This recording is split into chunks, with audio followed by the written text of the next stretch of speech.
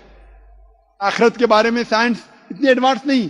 Science یہ نہیں تسلیم کرتی جو قرآن میں لکھا ہے کہ قرآن میں ذکر ہے جنت اور دوزخ کا، قرآن میں ذکر ہے جن کا. سائنس اب تک اتنی ایڈوانس نہیں کہ اس کے بارے میں کہہ سکے کہ یہ صحیح ہے. تو بہت سی چیزیں جو قرآن مجید میں لکھی تھی 1400 سال پہلے، اکثر چیزیں سائنس تسلیم نہیں کرتی تھی. لیکن آج سائنس ایڈوانس ہونے کے بعد، سائنس ترقی کرنے کے بعد 80% سے زیادہ ہم یہ کہہ سکتے ہیں کہ سائنس آج تسلیم کرتی ہے کہ 100% صحیح ہے. انشاءاللہ ہو سکتا ہے کہ 50 سال بعد، 100 سال بعد، 200 سال بعد سائنس یہ بھی تسلیم کریں گی کہ جنت ہے، دوزخ ہے، جن ہے، اینجل ہے، اور یہ بھی تسلیم کریں گے کہ پہلی جوڑی آدم اور بیوی ہوا تھی. صحیح فرمایا. I am Wasim Bhandari. I am from Bijapur, Karnataka. I asked one of my friends to come to this program, but he said, I cannot come, but I have a question, and you asked this question to Dr. Zakir Naik. So the question goes like this. وہ پوچھتے ہیں کہ قرآن میں ایک جگہ بولتے ہیں کہ ہر ایک چیز کا حساب لیا جائے گا. And just now you said, اور یہ کوشچن وہ بھی بولتا ہے کہ اگر اللہ چاہیں گا تو ہر گناہ کو معاف کر کے جنت میں داخل کریں گا. سو isn't it a contradiction? This is why he is asking, because I say there is no contradiction in the glorious Quran, and this has been said by Dr. Zakir Naik, and I assure you that there is no contradiction. G Thank you. بھائی صاحب نے اپنے غیر مسلم کا سوال پوچھا ہے اور کہتے ہیں کہ قرآن مجید میں لکھا ہے کہ ہر عمل کا حساب لیا جائے گا. بے شک. اور میں نے اپنے تقریر میں کہا ہوں کہ اللہ تعالیٰ اگر چاہے تو کسی کو بھی معاف کر سکتا ہے. تو یہ کانٹرڈکشن ہے کہ نہیں؟ جو لوگ کو قرآن کے بارے میں علم نہیں ہے ان کو غلط فہمی ہو سکتی کہ کانٹرڈکشن ہے. جب اللہ تعالیٰ فرماتے ہو، کئی جگہ اللہ تعالیٰ نے فرمایا کہ ذرہ بھر اگر آپ نے نیک کام کیا ہے تو اللہ تعالیٰ اس کا حساب لیں گا، اور ذرہ بھر غلط کام کیا اس کا حساب لیں گا. اس میں کوئی شک نہیں. لیکن ساتھ ساتھ یہ بھی لکھا ہے کہ اگر اللہ چاہے تو آپ کو معاف کر سکتا ہے. لیکن اللہ صرف ایسا نہیں چاہتا ہے کہ یہ آدمی اچھا دکھتا ہے تو اس کو معاف کر دوں، یہ آدمی کا شکل بری ہے تو اس کو معاف نہیں کروں گا، یہ آدمی گورا ہے تو معاف کروں گا، یہ آدمی کالا ہے تو معاف نہیں کروں گا. تو پھر اللہ سبحانہ و تعالیٰ انجسٹ ہوں گے. معاف کرنے کی بھی کرائیٹیریا ہے. اور اللہ تعالیٰ قرآن مجید میں یہ بھی فرماتا ہے اگر میرا بندہ توبہ کرتا ہے تو میں اسے معاف کروں گا. توبہ کرنے کے شرائط ہے. جی توبہ کرنے کے شرائط ہے کہ اگر کوئی آدمی غلط چیز کرتا ہے تو پہلے اسے ماننا چاہیے کہ وہ غلط ہے.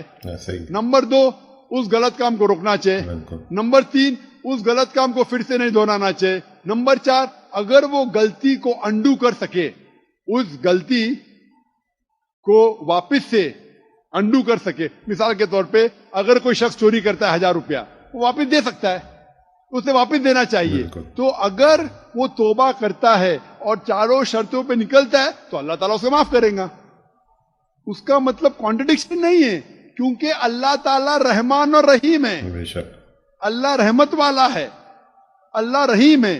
اسی لیے اللہ سبحانہ و تعالیٰ انسانوں کو موقع دیتا ہے کہ اگر آپ غلطی کریں گے آپ کو معافی مانگنے کا موقع دیا جائے گا.